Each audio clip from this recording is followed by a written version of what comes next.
right, folks, good afternoon. Welcome to Best Practices in Digital Coaching. I'll be the moderator today, so I'm really excited to be here.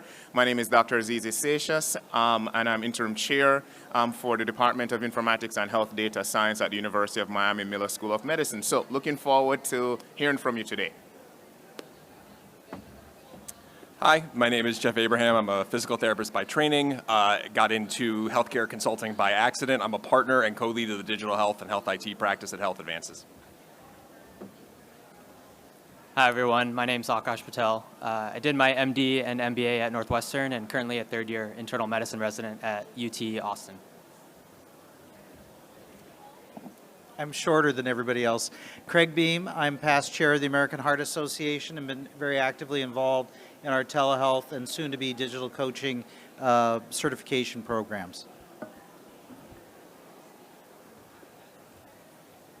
Hi, I'm Asif Ali. I'm a clinical assistant professor at UT Medical School.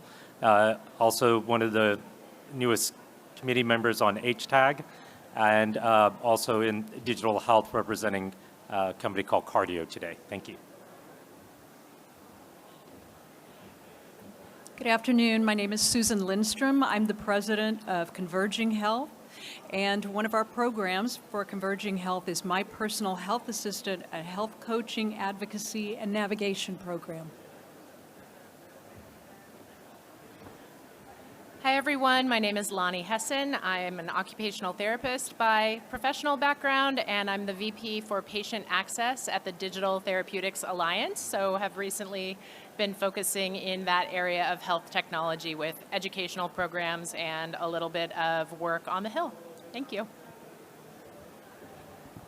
Hey everyone, I'm Namita Lokre. I'm the Director of Corporate Strategy at Valencell, and in my role, I design and develop the next generation products at Valencell. Thanks. Thank you, everybody. My name is Jared Mignani. I'm an associate professor at the University of Pittsburgh, and I'm a preventive cardiologist, and I develop digital health solutions for patients who have structural and social obstacles to care. I'm going to start us off today with a few moments talking about best practices. Well, we could go back. My slides are advancing. There we go. Thanks.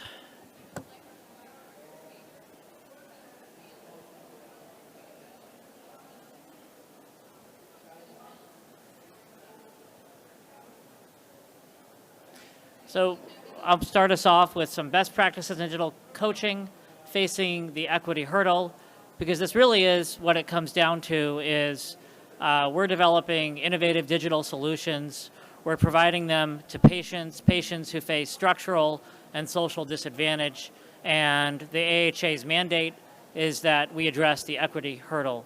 So there are multiple barriers and challenges to digital coaching and best practices, social determinants and social factors. How people live in their communities is certainly important for our consideration. The structural, the neighborhood, and community-based factors that attenuate or exacerbate social disadvantage, and also our barriers to implementing digital practices and digital solutions. These have to be considered. I work and practice in Western Pennsylvania, where rurality is a fundamental obstacle towards achieving digital health equity. We have dead spots all over Western PA, and these have to be conquered. I will return to digital literacy and the importance of digital literacy and embracing that at the outset of how we approach solutions to achieve health equity using digital technologies, and also health literacy related to digital literacy. And we'll distinguish that as well and its fundamental importance in this space. So I want to go back to 2015 when we had our very first American Heart Association statement on consumer use of mobile health for cardiovascular disease prevention. And what I think is interesting about this document when it was written in 2015 was its scope and the array of solutions that it described. But I would like to emphasize that none of these factors here, social determinants, structural and neighborhood factors, rurality versus urbanicity, and how the neighborhood and community might define rural digital health access. digital literacy, and health literacy are all completely absent from this statement. And that's not to dismiss the statement because it's dated, but to state that this is our contemporary challenge, which is to make sure that what we're doing in terms of our innovation continues to resonate as our values and our attention changes too. And so our charge, I think, for those of us here, is to revise this statement and to make it up to date and to make sure that it's contemporary with our current mission and our appreciation of the scope of the social and structural obstacles to equity in digital health.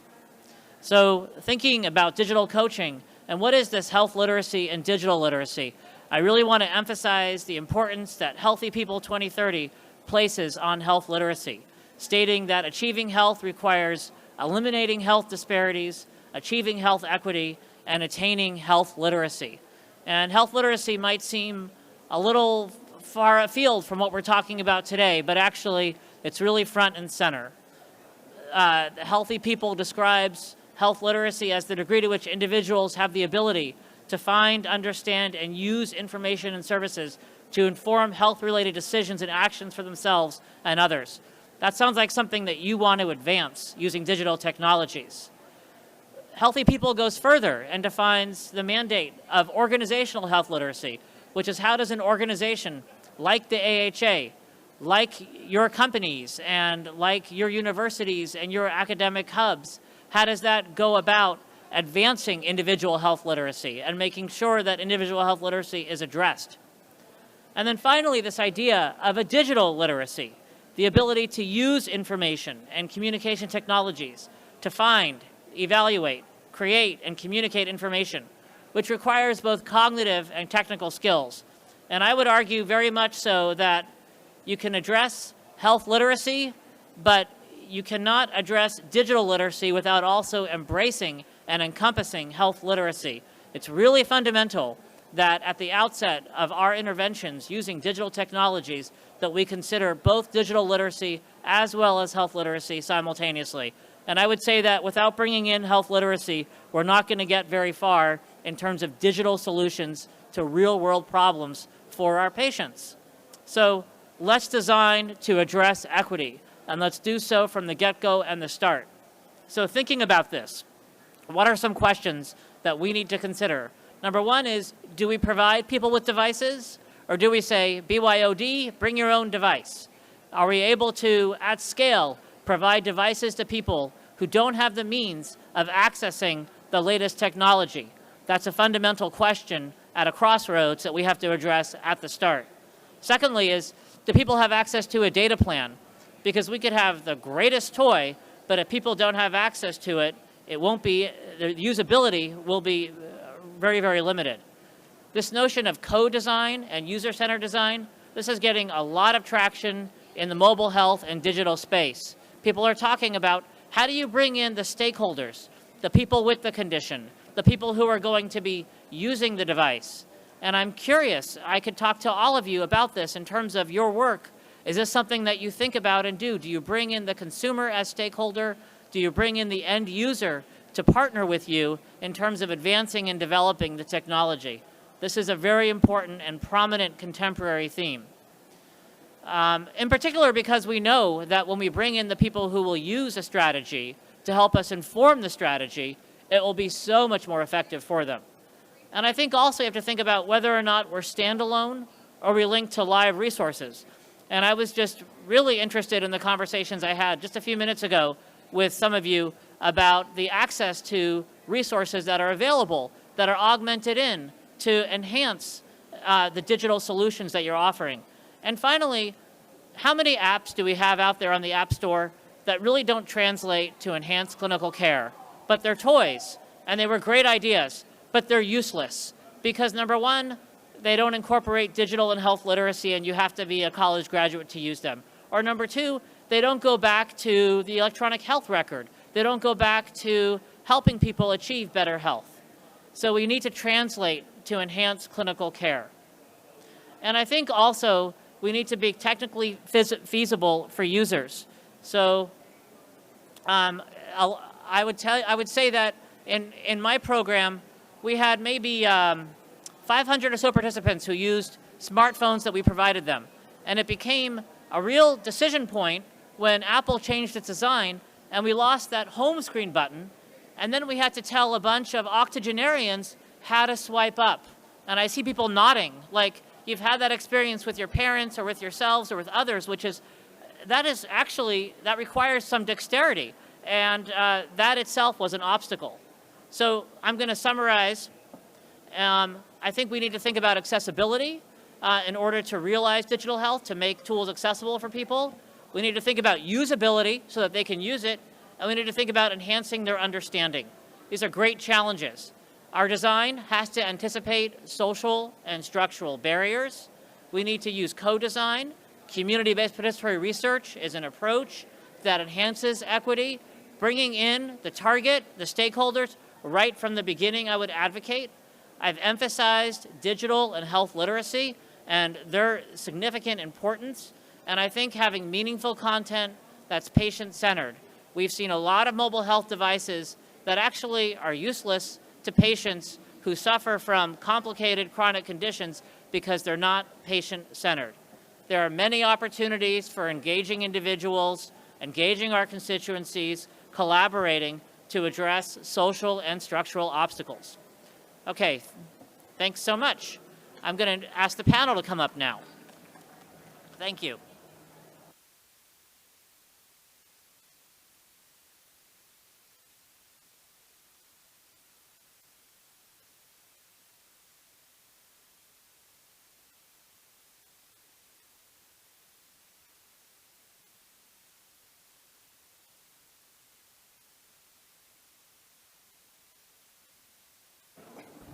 So thank you so much, Jared. Really nice job setting us up. Thank you so much for setting us up. So again, for those of you who just joined us, welcome again to our panel on best practices for digital coaching. So one of the things that I wanted to do, and what, credit to Pat, who orchestrated this wonderful session, is that, we want to ensure that we all have, kind of the same definitions as to what we're talking about in terms of, digital coaching and the like. And we're just going to go through a few things just so that everyone is clear. And I feel like I've gotten some really cool, fast friends who will help me to do this. But one of the things that we know about digital coaching is that it will serve in many ways to, increase access issues that we have. And I think also it will allow us to reach more people. So one of the things that I'd like to do is I'd like my panelists to reintroduce themselves, and then we'll start our conversation around digital coaching. So I'm not sure who would like to go first, but my new fast friend from Texas, I'll have her go first, please, if that's okay. Can you hear me? Can you all hear her? Can you hear that? Perfect. My name is Susan Lindstrom. I'm the president of Converging Health, and we offer a program called My Personal Health Assistant. We offer health coaching, advocacy, and navigation. There you go. This one's on. Hi, I'm Lonnie Hessen. I am an occupational therapist by professional background and have been working in pediatric care for about 25 years in the Bay Area. And I am now, over the past 5 years, have gotten into digital health and specifically digital therapeutics. I'm the VP of Patient Access for the Digital Therapeutics Alliance. We're the trade association for the digital therapeutics industry. Hi, my name is Jeff Abraham. I'm a physical therapist by training. I've been in healthcare healthcare consulting and industry for the last 15 years since becoming a PT. I right now focus mostly on digital health technologies, everything from AI, diagnostics, all the way through virtual care, mostly patient-facing technologies. Perfect, thank you. Can you all hear us okay? I know we have to compete with other, so, okay, I just want to make sure that we're piercing enough, not piercing in a negative way.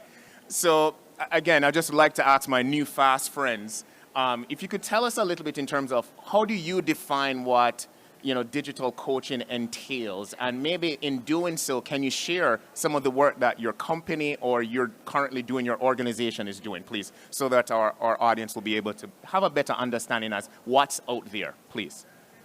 And anyone can jump in. We're all fast friends here. So at my personal health assistant, well, let me paint a picture for you. So we think of the sacred relationship between a health coach, or in our case, we call them personal health assistants, and the person that they're trying to help, be that a patient, an employee, whatever your terminology for them is. And we think of that as again, a sacred bubble of trust, where we use tools around that relationship, which include motivational interviewing, AI, large model modeling, language model, large, you know what I'm saying. Quite alliterative. Thank Okay. you. I'm tripping over myself. And data analytics. And we use those as tools to help our personal health assistants have a conversation that addresses, first of all, who should they be talking to in a patient population? Number two, when they're engaging that member, how should they be speaking to them? Do they understand their social determinants of health? Any structural barriers that they're facing? How do they get to that point where they understand that why? Why would that person want to engage in their own health care? And then lastly, when they're speaking to that person, what are the most important components of that person's health care that they need to be addressing today? And what pathway of care are they going to put them on so that they continue that trusted relationship and take that person to touch, inspire, motivate that person to not only change behavior, but to also address any health issues that they may have, lower their risk, reduce their healthcare spend, and improve their health and well-being. Amazing. I'll just go to Jeff first because, Lonnie, I think you have such a perfect perspective that I want to save your take last. Jeff, thoughts, please? I feel special now. I think what's interesting for me, Susan, hearing you speak is I work with everything from kind of small venture-backed health technology companies all the way through large biopharma.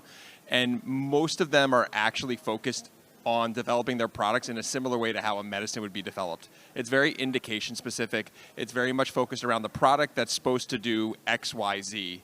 And I think what they're usually missing is actually the human element and the advantage that for certain technologies, especially in managing chronic conditions, especially in the cardiovascular space, that having a certified and trained digital health coach can provide. So oftentimes what we're doing is saying, your tech is great, but if you actually want to have the clinical impact that you think it's going to have, here's what you're missing, and we kind of go through it from that perspective.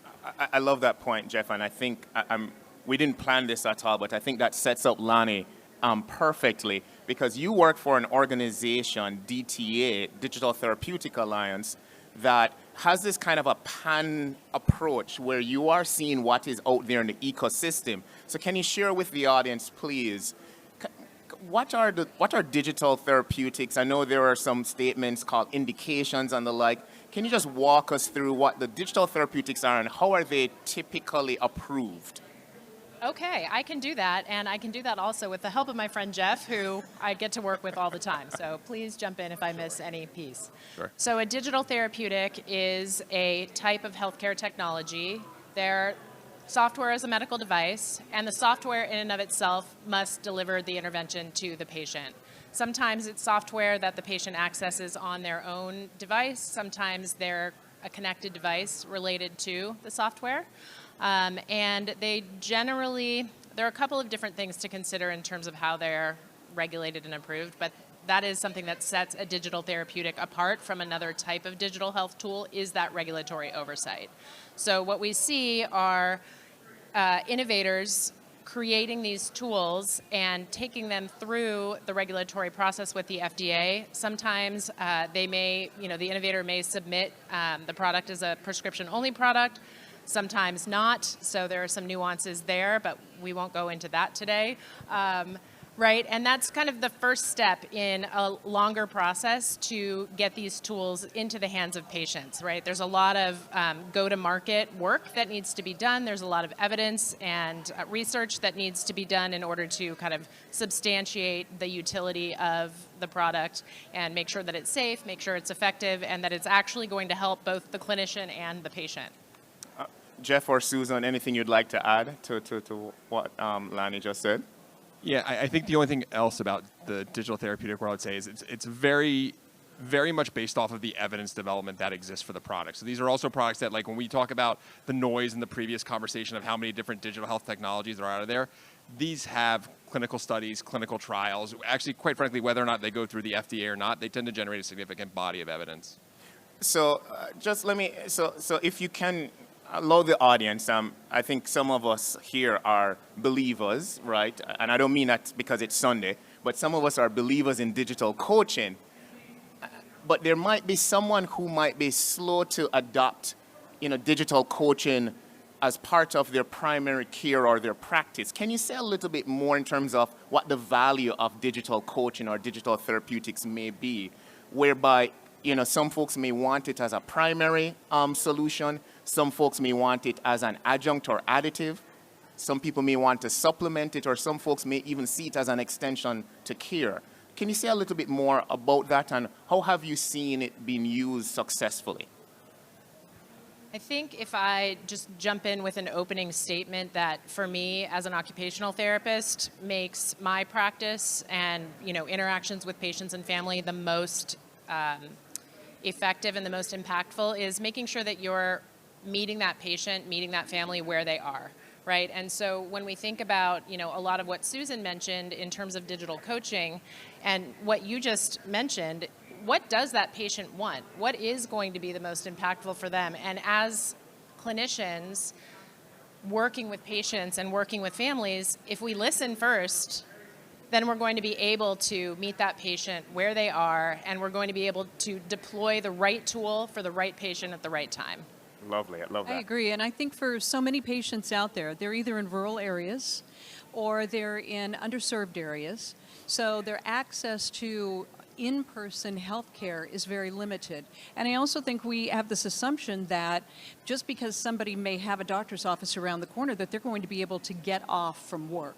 So when we work together with people to provide digital solutions they can do on their own time, in their own way, it's just completes their healthcare package. Yeah, I think also the concept of progress over perfection.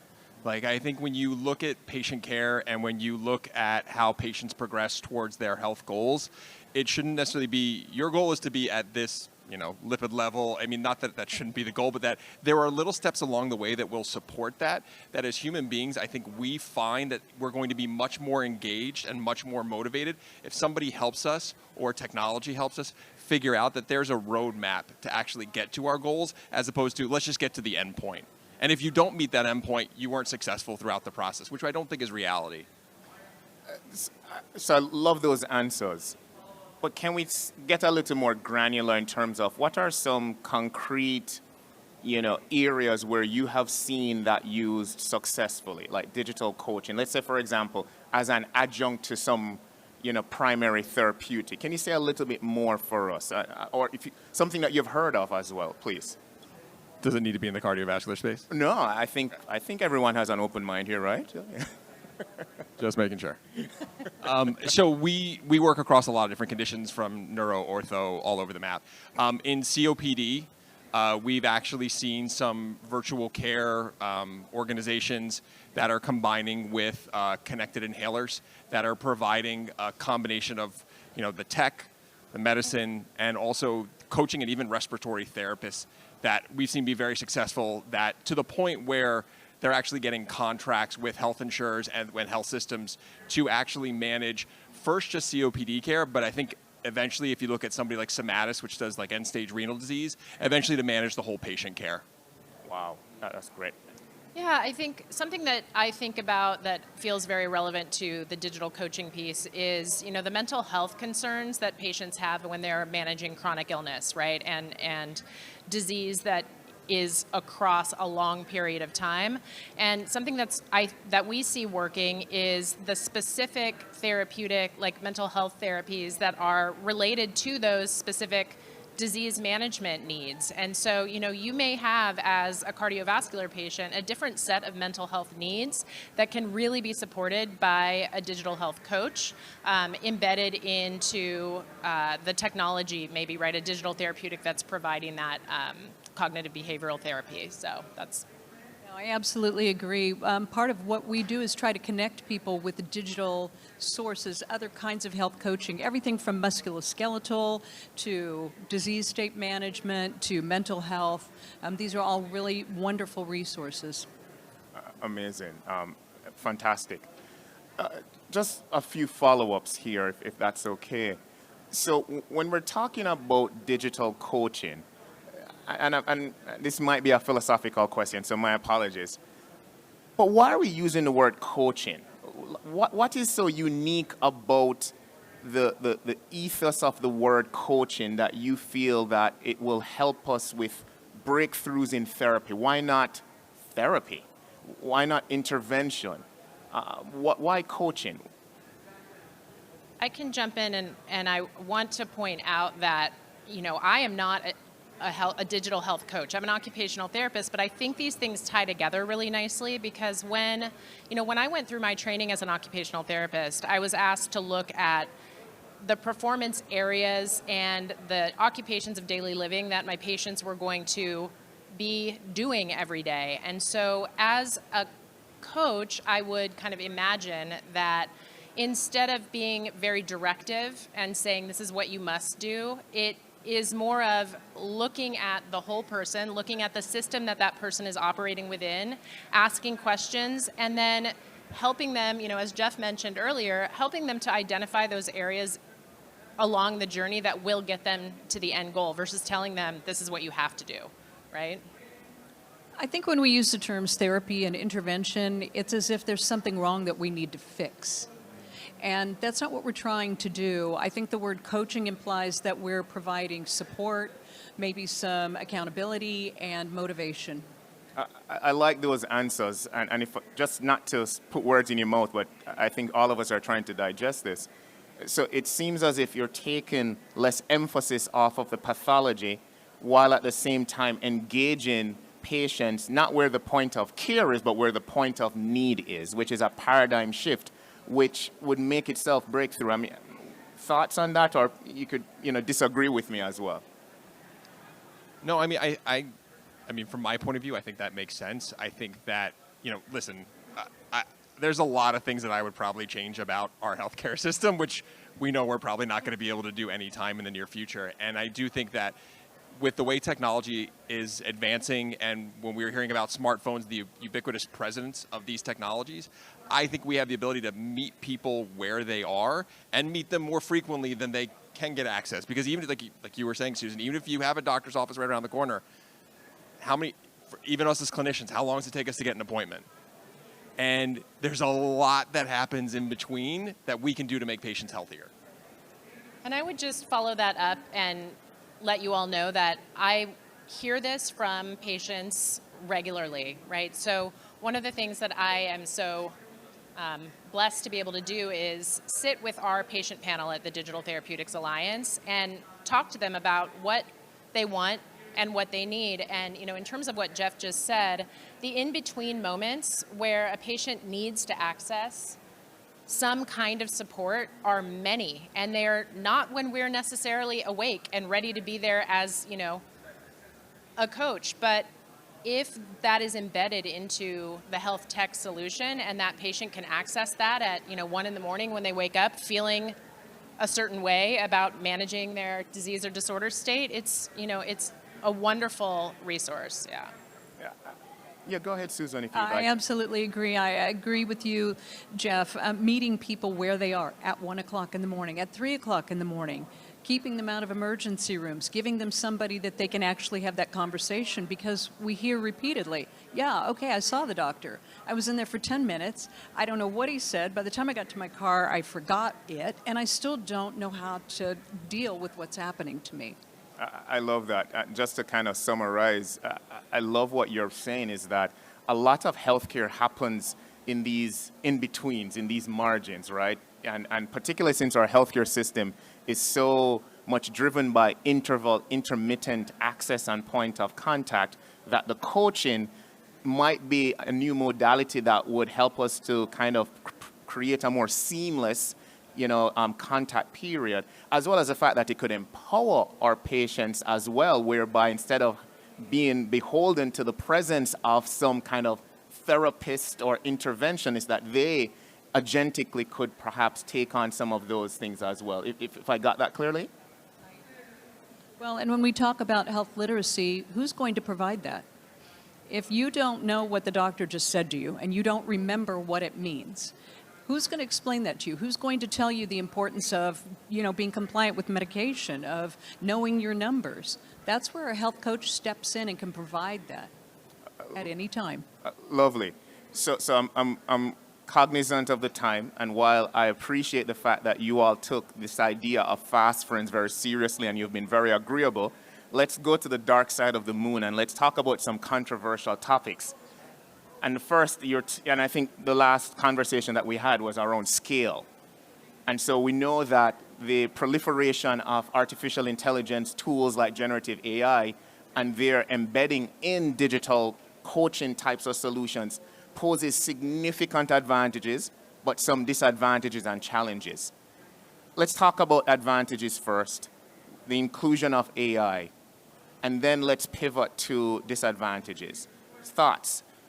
What are your views on the inclusion of AI in digital coaching, which makes it a little bit more of an adaptive and autonomous experience? I really think it can improve our efficiency and our efficacy when we're managing people, when we're helping them. I think we're just going to stick to the positives. So I will tell you, we use it currently. Again, it helps inform who we're talking to, how we're addressing them and their concerns, and what we need to be addressing with them right now. Jeff, seems like you're still in deep I might thought. say for the negative. Yeah, That's what I we mean, like. I think I agree with you. I think it can provide a benefit. I think it will in the future. I think there's a reason for some healthy skepticism at this point and a need to kind of take a step back and look at what it's actually providing and what we're using it for, and as opposed to liking a buzzword, which is what happens in tech often. I would just piggyback on that and say, there have been some recent stories about, AI providing advice to patients that is contraindicated to what that patient is seeking support or treatment for. So, what we're looking to see is more safety parameters around, the use of AI when it comes to giving a patient, that asynchronous advice. It needs to fit and it needs to benefit the patient and not be a scary thing for a patient who, might be struggling with something that, needs the correct and specific support. I would agree, and I really think there needs to constantly be clinical oversight over anything that you're doing. And I think that really good health coaching is an intersection between technology and human touch. And for our program, it works. For those people we're able to engage, and our engagement rates are between 74 and 92% of every population we work with, we see a cost savings of about $1,500 per member per year. So it works. But yes, there needs to be clinical oversight over any AI that you're using. Can we get a little more operational when we talk about clinical oversight? What does that mean? Because I can feel the I guess the generated, and I don't mean it's literally earthquake, because people are shivering. Like, as clinicians, do they now have to provide more oversight on top of everything else that they have to do? Can you say a little bit more about that, please? What do you mean by clinical oversight, or perhaps share with us what would that look like? So at our company, no, we're not asking individual physicians who are taking care of patients, although frankly, even when we're sending someone to you for care, it is your job to manage that person's care. We are not doctors. We do not practice medicine. We're mainly giving people advice on this is a pathway of care that we think you should discuss with your physician. But internally, anytime we're using any kind of technology, we have a staff of physicians and nurses who are helping to create these programs, and then providing user acceptance testing over anything that we're using. Any other thoughts? I mean, I think as clinicians, right, you spend a lot of time in training and a lot of time working on your role as a diagnostician.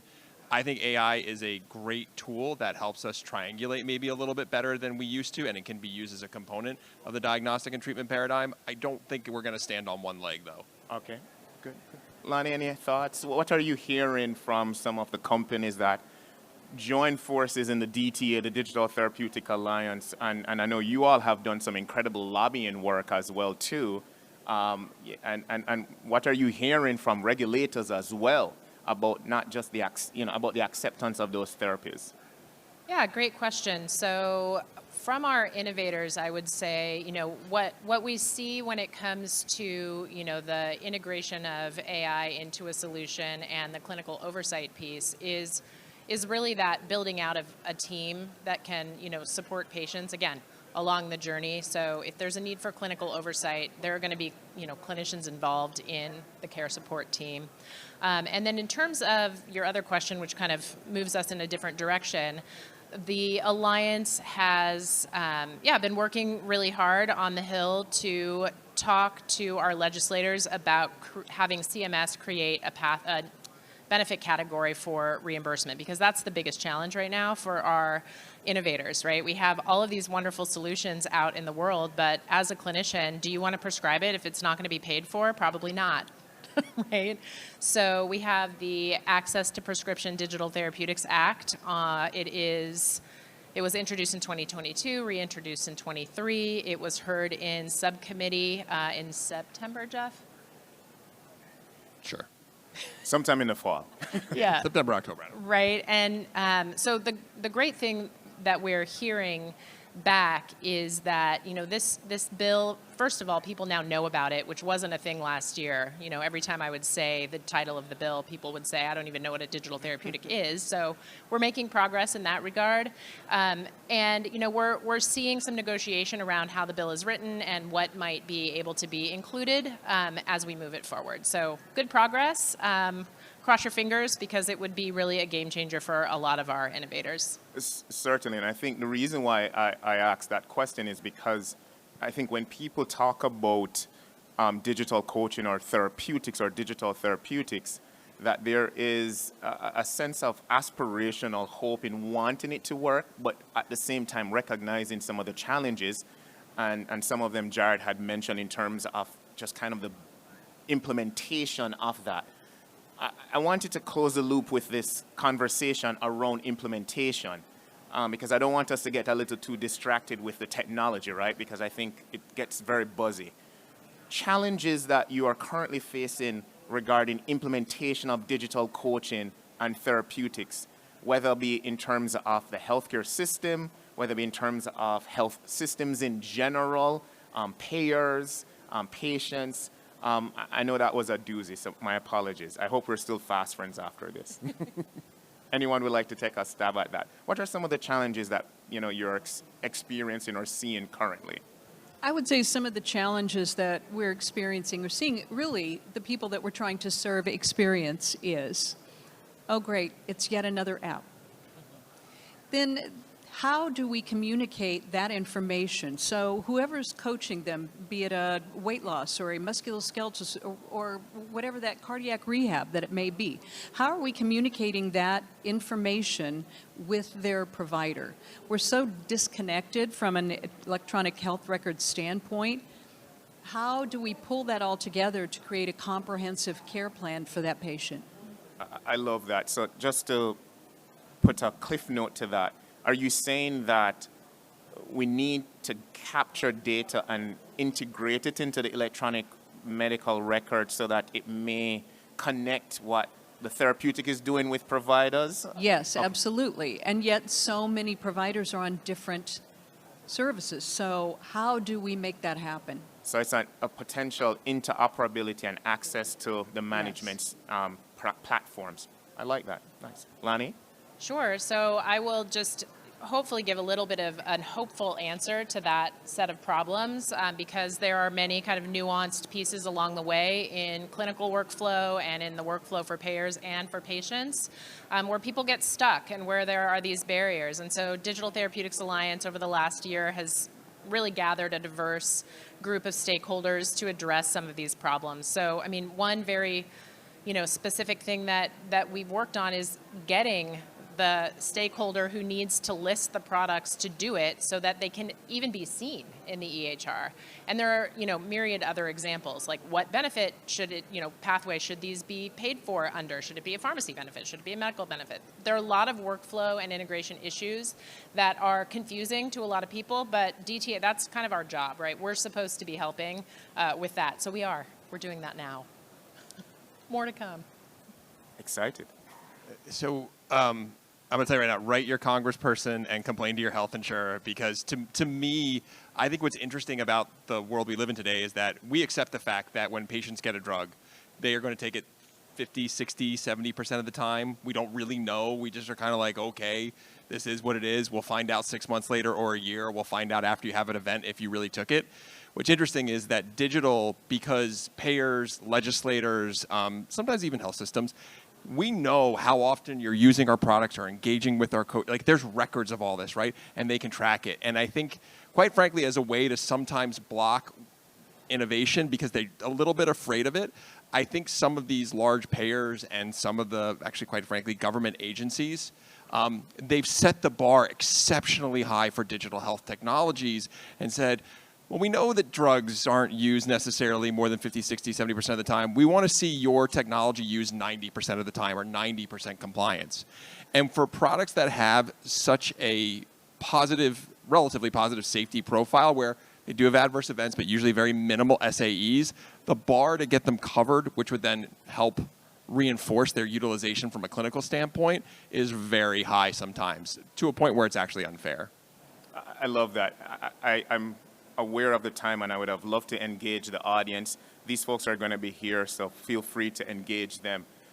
Rapid round, one last question, if that's okay, because I want folks to walk away with a nugget of truth and insight.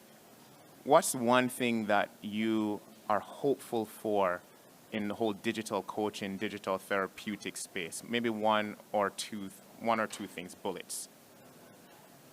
Anyone who'd like to jump in? Yes. So I'll be as quick as I can. I'm not known for my brevity. So as cardiologists, so I pulled this data recently. We were looking at remote patient monitoring, remote therapeutic monitoring.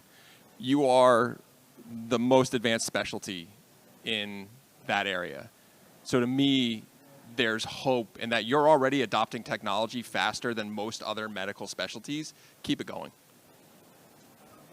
I think that, what I would hope for in the next 10 years is that everything that we've talked about in this panel is essentially solved for, right? We've solved for it. This is a part of the standard of care. Lovely. I agree. I'd love to see greater adoption, not only in the medical field, but in the employer field as well, and cover it and make it paid for so it's accessible to everyone. Wow, amazing. First of all, I'd like to say thanks to our panelists for an incredible conversation. Thank you so much. Thank you, Aziz. Thanks, Again, everybody. these folks, they are all over social media. They are amazing. We had to get the best lineup for you all, so please feel free. They're very friendly, so please reach out to them as well. Again, I'm just very, very delighted to be here. Just to give a little bit of kind of a forecast of where things will go. So Pat and I, along with some other volunteers, are leading a digital coaching advisory. So more to come, right, Pat, about that. So we're trying to lay the foundation to provide best practices. So we really are so thankful for your attention today, but more to come. So with that, thank you so much to our wonderful panelists.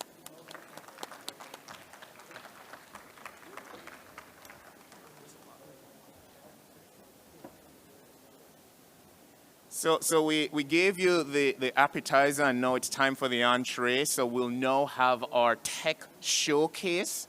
And the first presenter will be Dr. Akash Patel. Where's Akash? Come on up, man. So because it's a showcase, you guys have to have energy, by the way. I've always told people this. I am like a Southern Baptist preacher, and today being Sunday, you have to give me energy, okay? So please give Akash a round of applause. All right.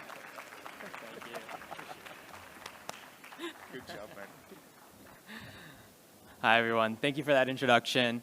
My name's Akash. I'm a third-year internal medicine resident in Austin. First of all, I want to thank Pat for inviting me here to give my perspectives as a trainee amongst a panel of impressive innovators. As I mentioned earlier, I went to Northwestern for medical school, and during my first 3 years there before I got my MBA, I'd like to say that we didn't get any kind of formal teaching on digital coaching or how to do any type of patient interviews over the phone or in video. So you could imagine it was pretty jarring when I went to residency and every single outpatient clinic visit was on video or over call. My first introduction to digital coaching was actually during my MBA when I was an intern at a company called Telehealth, and they were developing an app to kind of rival MyCharts, and my role was to get patient perspectives and help the coders make the interface for physicians. And it was at that point that I realized that a lot of patients want more interaction with their doctor in between their visits, which sounds obvious, but during our day-to-day lives, we don't really have that time usually. And so when I came to residency, I was very eager to try to incorporate that. And unfortunately, as residents and interns, we don't always have that time.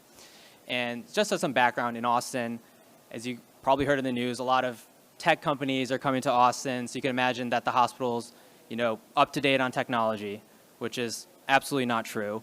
Very behind, I'm sure, compared to other hospitals as well.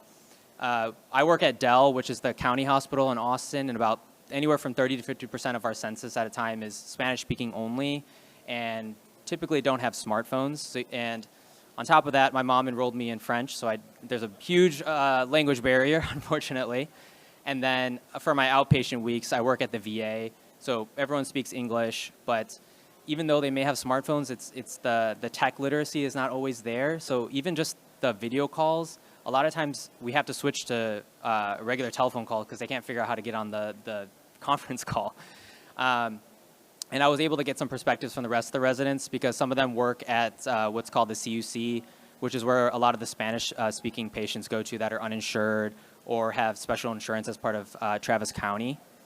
And so currently as a resident, in terms of digital coaching, there's not a lot of it. But as someone that's eager to do it, I try to do it on the outpatient and inpatient side. So on the inpatient side, when I discharge patients, I have a booklet of QR codes. So for example, if someone comes in for AFib, new onset AFib, I now realize, as people have mentioned earlier, is that we'll talk about atrial fibrillation, why they got it, what it looks like, and then they'll leave the hospital, and most likely they'll forget what that means. And the next day they'll be hungry for information about what to do to manage that. And so I now have QR codes that they can scan, and it brings up information about the prognosis, what it means, the treatment, and what they can expect long term. And for patients that don't have smartphones, I just print it out for them. And now as a senior on the team, I have a list of patients that I'll just call the next day that were discharged the previous day and just answer more questions for them. And when I try to tell other residents to do that, it does seem like a lot of work. The job can be time intensive, and sometimes you have too many admissions and can't do all this. But once you get into the habit of it, I find that 10 minutes after lunch, I can talk to 1 to 3 patients, and I find that they have a very positive outcome from that. And I've called some patients after months later on, and they felt like that helps kind of secure the knowledge in their mind. And then in terms of the VA, we do get an admin half day, so I'm able to call my patient panel, see how they're doing in terms of hypertension management, diabetes, heart failure. Currently doing a QI project on heart failure for GDMT adherence, and as the 50 to 70% range really kind of rings a bell because a lot of our patients don't take the medications, or I'll start them on it at my visit, and then the next week I find out that they were like, oh, I read something online and I don't want to start it. So I think it's really important. And then for my co-residents at the community care clinic with primary Spanish-speaking patients, they actually don't have an admin half day. So there is no digital coaching going on there, and which I think is a shame. And thankfully, the program has incorporated it for the coming year. So I think that'll help improve outcomes. All that to say is that I am interested in it because I had that experience in business school, but in medical school, I had none of that. And I don't think that's just, I'm not saying that particularly for Northwestern. I talked to all of my co-residents before this talk. I'm from Texas, so a lot of Texas schools, a few from East and West Coast, and they are not familiar with the term, and they agree, like, we're taught how to do motivational interviewing in person, but when it comes to telephone and video calls, it's just not the same. It's very different. And I think if, the technology in cardiology is advancing so much, but I think if we're to incorporate it better, is that we have to start teaching trainees how to use it and how to incorporate that in our practice, and not wait till we're attendings to start using it. And just to add on to that, also in my residency, we have no lectures on digital coaching. So I think that's something that I'm talking to the program now to incorporate. So thank you.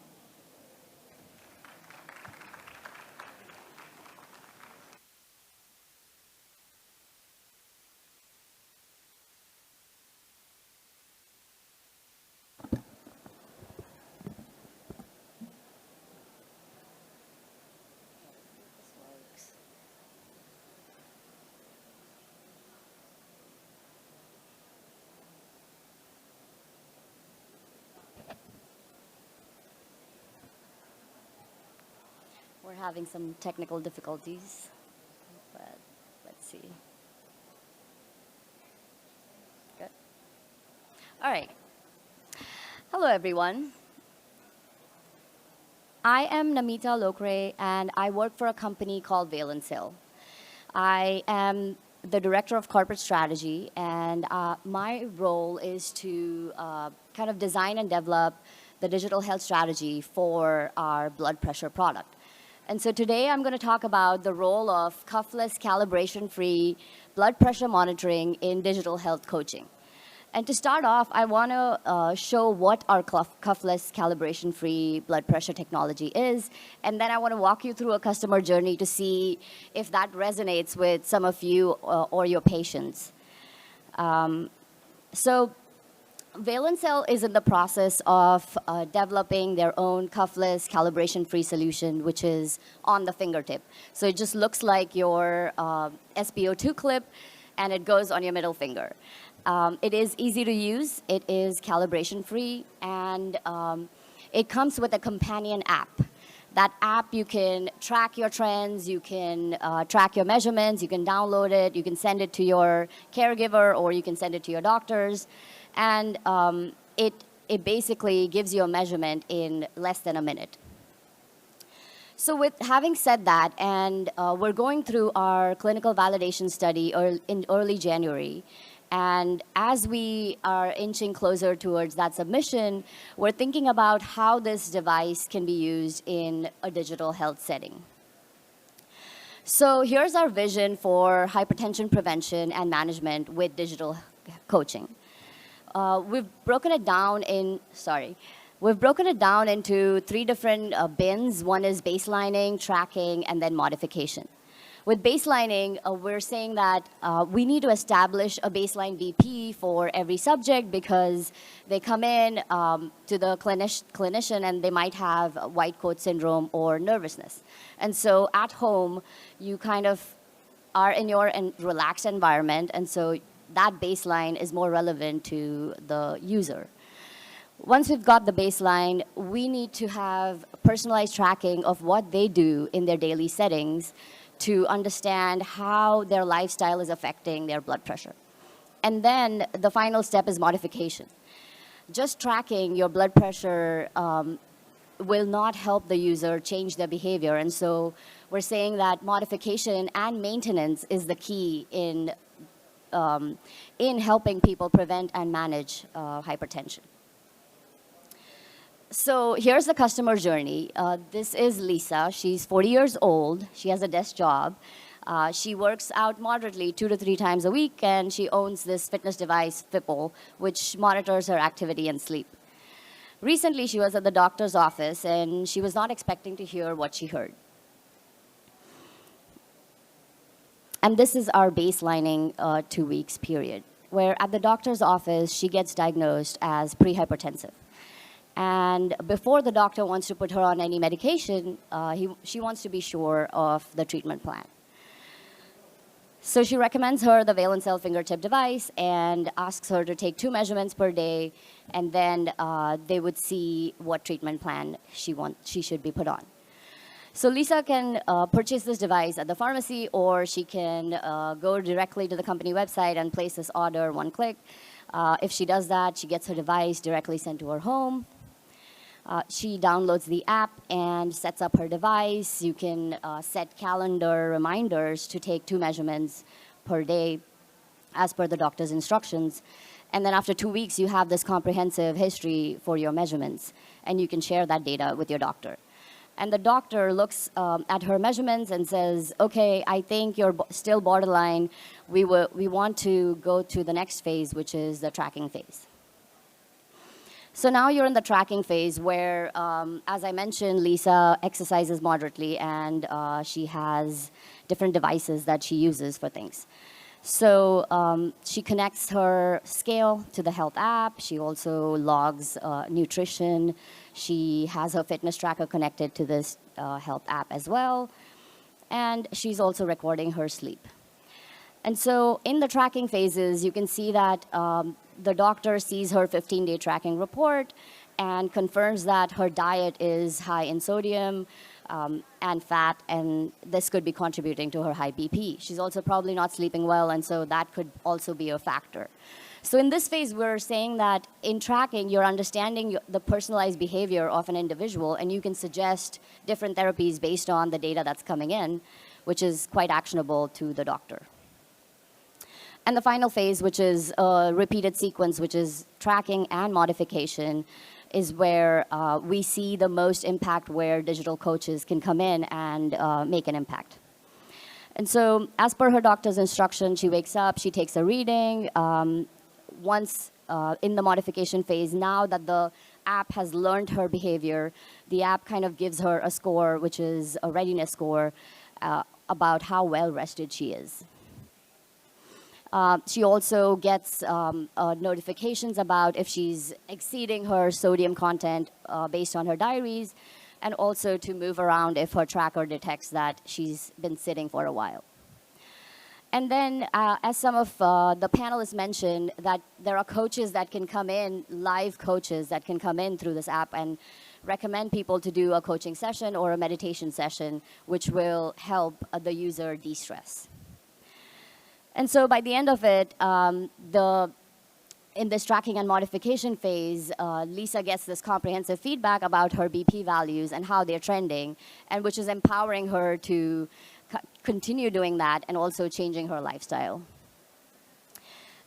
And so finally, she sends this to her doctor, and to her surprise, her diet has actually improved, and she has lower sodium and fat in her diet now. And also, her BP values are showing a reduction. So that is Lisa's journey, but I think we have other journeys in our day-to-day lives, or other patients that we see in our day-to-day settings, where you can use this kind of a therapeutic to titrate medication, to manage BP in older patients. You also have special populations that have other areas that they want to focus on, and can use a device like that with the help of digital health coaches. So to end this, I want to say that we are a small company. While we want to make this a reality, we're seeking partners who could help us with some of the pieces of the puzzle here. And so if you are working in either mental health, sleep, or diet management, please reach out, and we'll be happy to take the conversation forward. Thank you.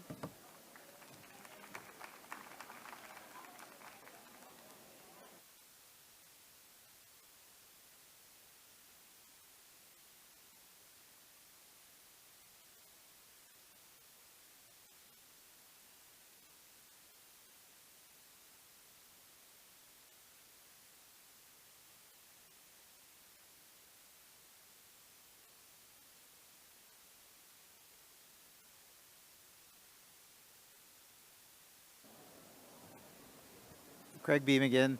This has really been an interesting discussion so far to date. I think first, in terms of the iPhones, I still have a button, but when I use my wife's, I can't figure out how to use it. I get the hand-me-downs because everybody else wants the better camera on the phone. It also made me think of I drive a Tesla Y, and they do the software updates automatically. Get in the car, and I'm driving, it starts raining, and they've moved where the windshield wiper icon is. So you're in the middle of driving. So, you know, the impact that software has on us, I think, can be pretty dramatic. Also, you know, the whole reimbursement discussion. So my wife and I have graduated to Medicare Advantage, and that's a case of where the insurance providers, which is delegated to the physicians for the most part, they're now motivated. So my wife has signed up for 2 digital coaching, nutrition and diet classes, which wouldn't have been made available to her before because a reimbursement mechanism really isn't there to provide the coaching and be reimbursed in a fee-for-service system. So there's a lot of issues going on around that, which really brings me to the discussion of where the Heart Association is positioning itself. So it recognizes all of these issues, and as we heard, there really isn't a training program around digital coaching and even the fundamentals of telehealth and digital health. And so part of what the Heart Association is doing is they've initiated a certification program around telehealth and telemedicine. And so this just launched a couple of months ago, so it's brand new. Really focusing on creating competencies around telehealth and telemedicine and digital health. So we're very excited about it. Don't need to see that.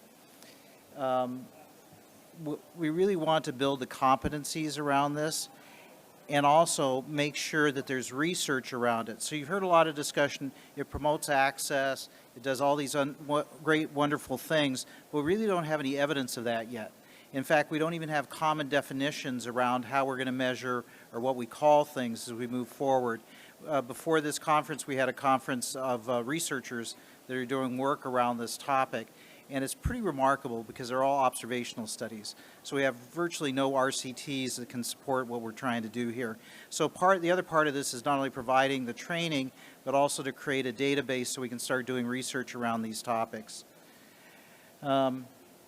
In order to be eligible, you got to be a licensed medical professional. That goes up from an MA all the way up to a physician. So far, about 2/3 of our enrollees are advanced practitioners and 1/3 are physicians. And we expect that to be probably the same. One hospital CEO signed up. We're not quite sure what he's thinking yet, but we'll find out. It's about a 5.25-hour program, and then it's a 3-hour test that you have to take. There's 7 core modules that are part of the training program that address some of the issues you heard about. Just the IT, how to manage the different IT platforms. There's credentialing and licensing requirements, which again are barriers to what we're dealing with here. So we've tried to do this all pretty rapidly. And as a pitch, you get 25% off if you scan the Q code here at the meeting.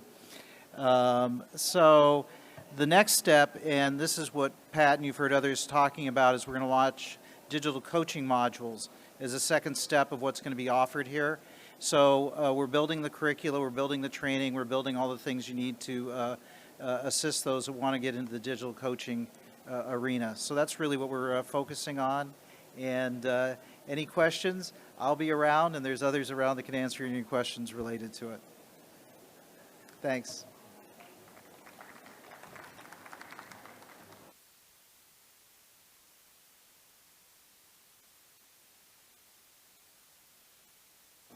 I also still have a home button on my iPhone. It's not broken.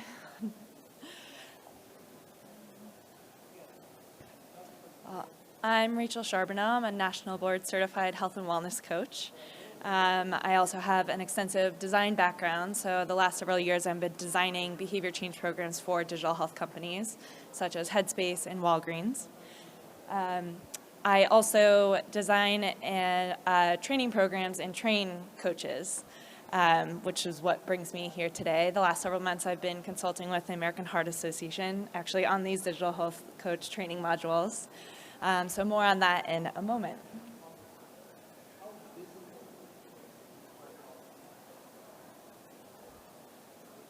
What I do.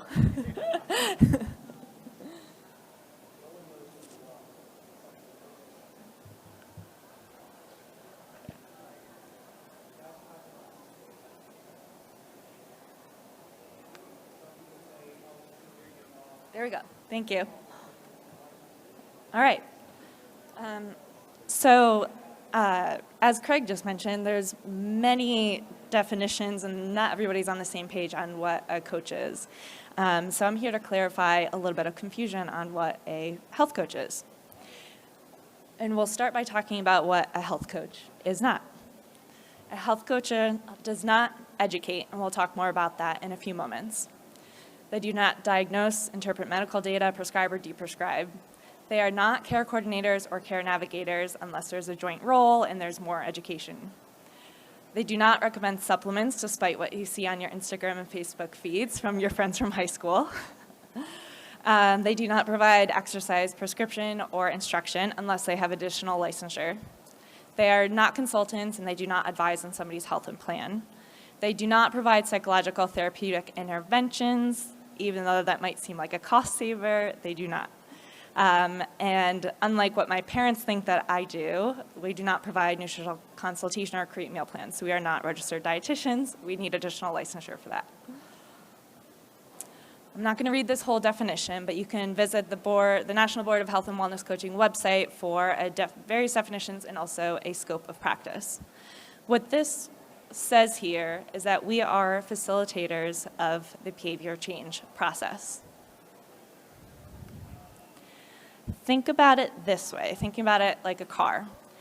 The coachee or the client is the one driving the car rather than the coach. The coach is in the passenger seat. Eventually, the goal of coaching is self-efficacy, so eventually the coach is in the back seat and then eventually not even in the car. And while the coachee or the client is navigating lifestyle behavior changes on this journey of growth and development in the direction of their values. So we support, we ask open-ended questions, we listen to the patient, we meet them where they are. We use skills such as motivational interviewing, the trans-theoretical model, we use theories such as self-determination theory, all of which you'll be able to learn more about in these digital coaching training modules that should be coming out at the end of January. Other subjects in these training modules include Introduction to Digital Health Tools, Best Practices in Digital Health, AI and Technologies, How to Use Remote Patient Monitoring, and Health Literacy.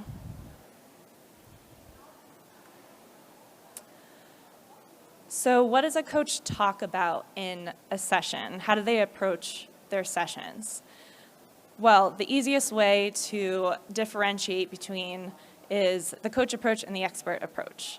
The expert approach is what you probably will see in a session with a healthcare provider, and they give directives, they give the care plan, where a coach supports and partners with somebody. So you're not going to a session being told what to do by a coach. You're going to a session and you are talking about and having conversations around what motivates you and how you can maybe implement the directives that you were given.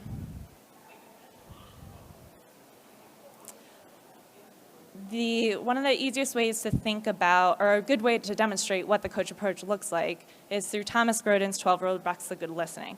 I'm not going to read this whole slide for you here, but I do want to point your attention to point number 3 here, which is coaches do not give advice, make suggestions, or provide solutions. In other words, they don't give directives.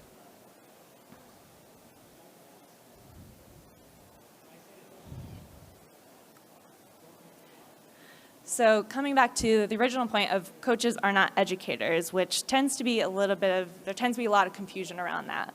So where education can come into a coaching practice is that when appropriate, within our scope of practice, when appropriate, health and wellness coaches may offer evidence-based resources or information from nationally recognized authorities, such as the American Heart Association and their many care plans.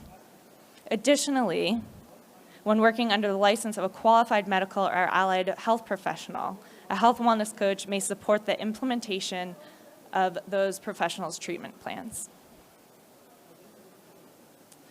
So the Center for Health Technology and Innovation has been busy these last several months updating their care plans. At this point in time, they have over 4,200 assets.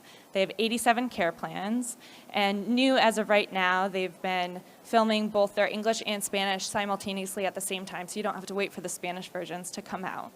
And Dr. Ali is actually going to speak more about those care plans, so I'll invite him on up here. Thank you.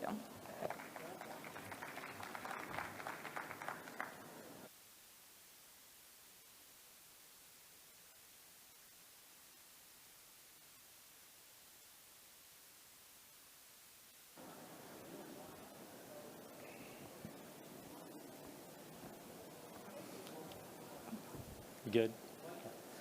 Pat Dunn asked me to give this talk yesterday, and he coerced me because I've been asking him for a year to give me this Life Essential 8, and he delivered it this morning.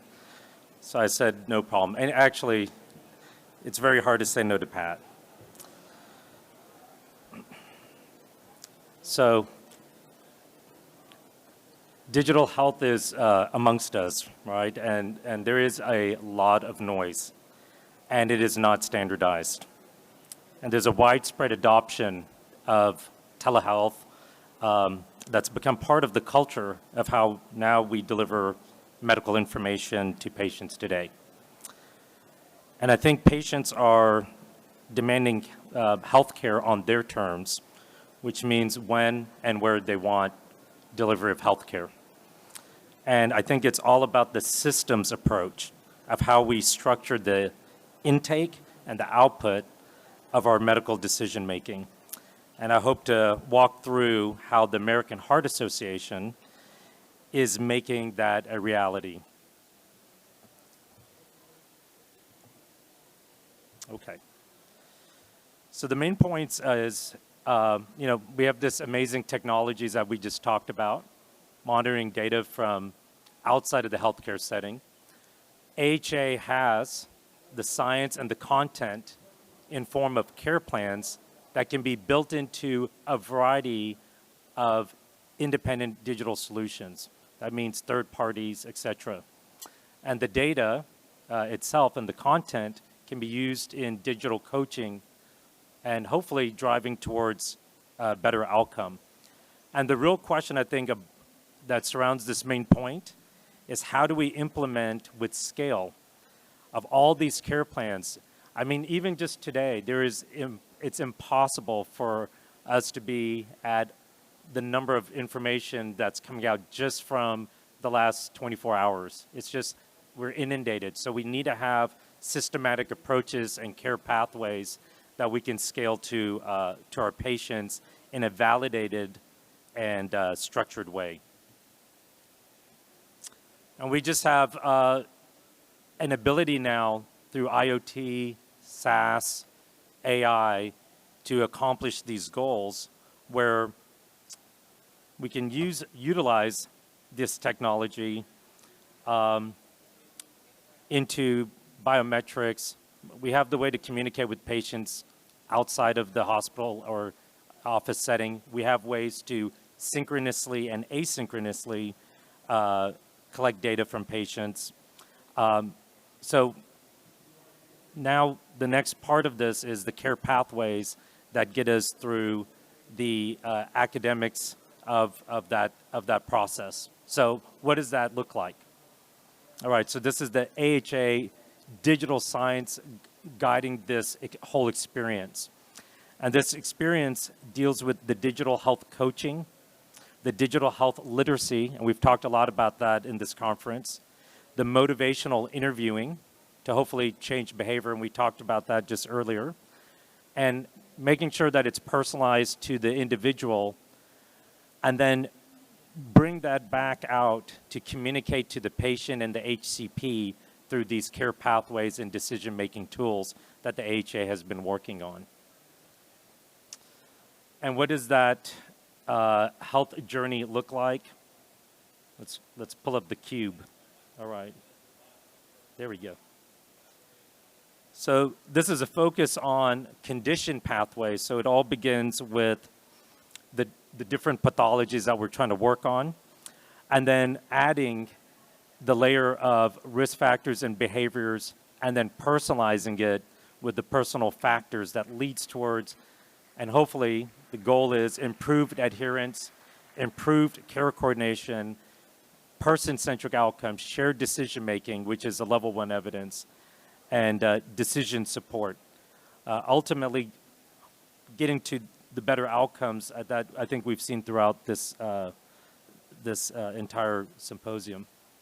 And this is a very busy slide, so I'll summarize it by saying, look at all the complexities of the various factors that we have to deal with when we touch a patient. I mean, it is so many factors, and I think it's always interesting when we're working with industry and showing all the different layers that it takes to take a patient from A to B. And these complexities using appropriate utilization criteria, guideline-directed medical therapies, are all embedded through this American Heart Association care pathways to hopefully improve, but it all starts with a proven strategy. And so we need to be smart about it, and we have to set our priorities first, and that always is established with the patient. And then we need to set goals for that patient. And how are we going to do that in a structured way to then determine an action plan? And this has to be done through validated, structured care pathways, which is what the American Heart Association has put together. There we go. We got the right smell. All right. And as you know, with human computing, this has to be easy for the patient and the HCP, by the way, because we have to disseminate the information in a structured way. So how do we improve health outcomes? We have to engage a term called gamification. We have to create content that's understandable and relatable to the patient.